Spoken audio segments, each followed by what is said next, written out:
David from Dash Off Road, and I'm enjoying driving a GWM Cannon Alpha. Now, this is a brand new car to hit the Australian market.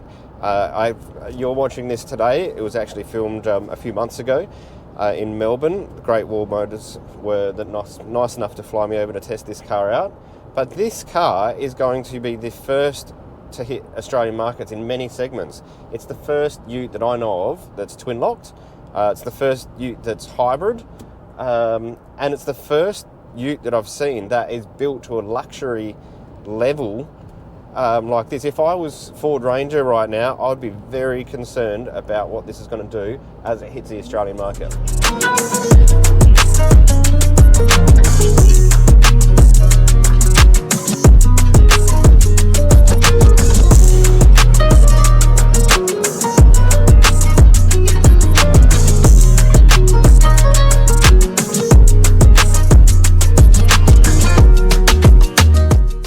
When I sit in this car, it feels like Mercedes. In fact, I think they've pinched some of the engineers for Mercedes, in particular to do with the engine and drivetrain. But the interior finish is, they're plastics, but they're in wood grain, but it's done in a nice way. It feels like it's like a Scandinavian feel of what a car interior might look like. The tech is over the top. I own a Tank 300, and when I bought that, I thought the same thing. This has gone to another level with head-up displays, massive 14-inch monitor. The seats are just so luxurious. Infinity sound system, 10-speaker. The massive sunroof. They haven't told me what price point this car's coming in at, but I don't think it matters. As long as it's less than a Ranger, I'd buy one of these. Let's see if I can get it to do it. The car's talking to me. Can you hear that? She told me to please concentrate while driving because I'm pressing the buttons on the steering wheel while I'm driving. Can you hear that? She's like, beware of the road. I wonder if this is like the Tank. You just take your hands off the wheel, see what happens. Oh, it is. Oh, we're playing bumper bowling. Yeah, it's still a little bit radical. Pulled over because I saw two of the other cars on the side of the road, and rewind. I went to the servo, quick loo stop, and I thought, let's do it. Let's turn the traction control button off and see what happens. And I turned it off, and then I forgot that it was off. And then pulled over onto the side of the road with these guys, and let's get past one of them. So we're on the dirt now, and then. It basically waved me to take off, planted my foot in this thing, and the whole back end kicked out and made all this dust storm. So sorry to the other test car that's behind me. I've just put dirt all over you. But number one, these things get up and boogie, especially low speeds. Number two, traction control off is heaps more fun. All right, suspension wise, it's not dissimilar to my Navara when it came out of factory, how it feels. Supple and soft, but you can still feel, because there's no weight in the back of the ute, it's a little bit bumpy. It turns in. Gearbox, they say it's the same gearbox as in the Tank 300, but it's doing weird stuff for me, to be honest. It's over revving in some places, almost like a CVT, and it doesn't feel like it knows what gear it's supposed to be in. Almost like when you put the wrong size tyres on a car and all the ratios are out. That's kind of what it feels like. And the brakes are way over the top. You touch them and it slams on the brakes. And I guess that's something to do with getting that 3.5 tonne rating, because it's the same motor that's in my Tank 300, but this can, it's a hybrid version, and it's saying that this can tow 3.5 tonne. I'm knowing my Tank 300 well. If I had 3.5 tonne behind that, I don't know how that would work. So maybe that's what they've done with gearing, and something's just gone amiss there, I think. Oh, we're coming up with some windy spots. This will be a bit of fun as well. Yes, I'm concentrating. What, she'll come up again now. Be aware of the road. All right.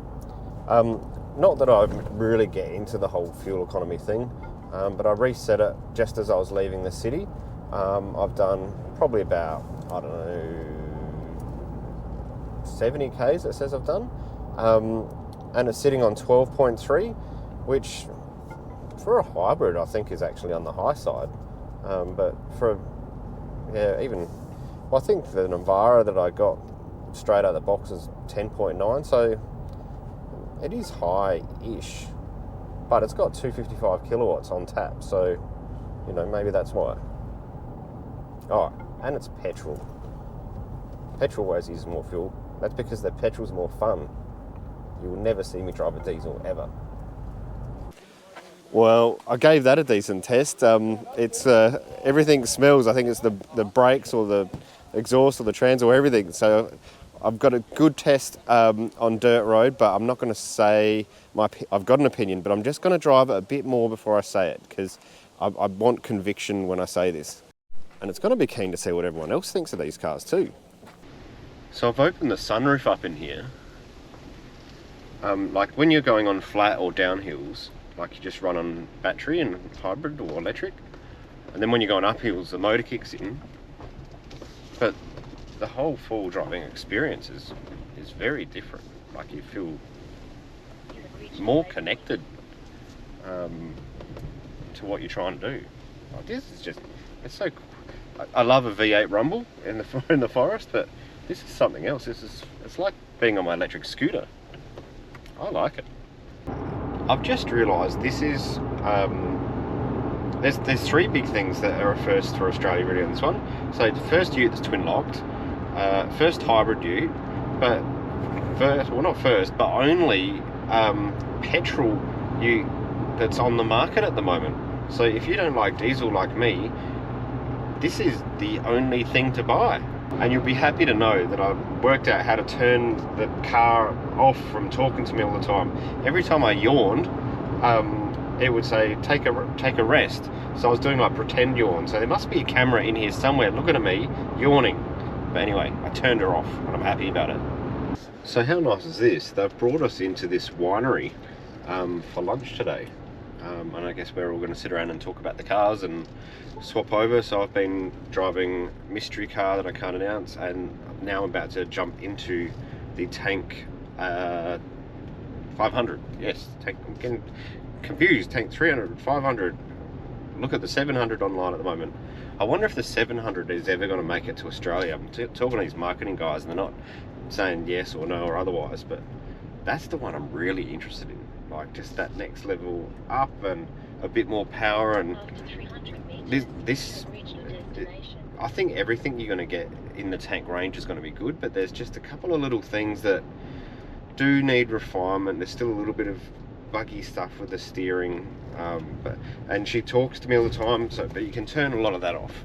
I must admit, a lot of the buggy stuff you can turn off, which is great. But yeah, this is an evolution. There's some things that are better than the Tank. There's some 300, and there's some things that the Tank 300 is better than this. All right, here we go. You have reached your destination.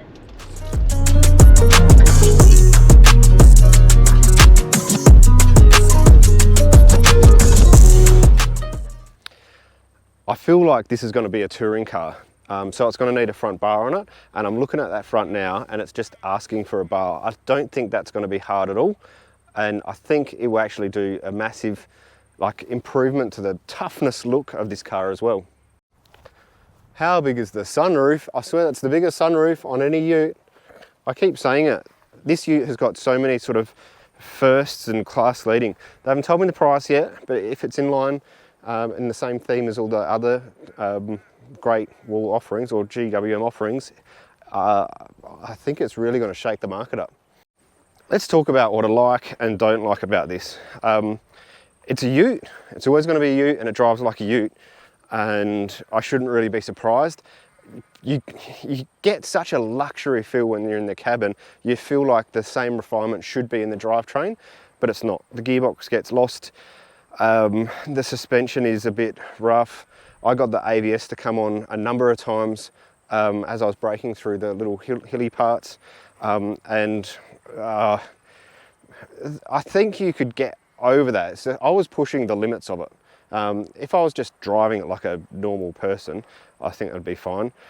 Off-road ability, it's twin lock, so we know it's going to be good, but it's not going to be as good as a 5-link rear suspension or a coil suspension of the rest of the tank range, for example. So you just got to work out what you want out of this. If you're going to go full drive crazy, tank 300, 500.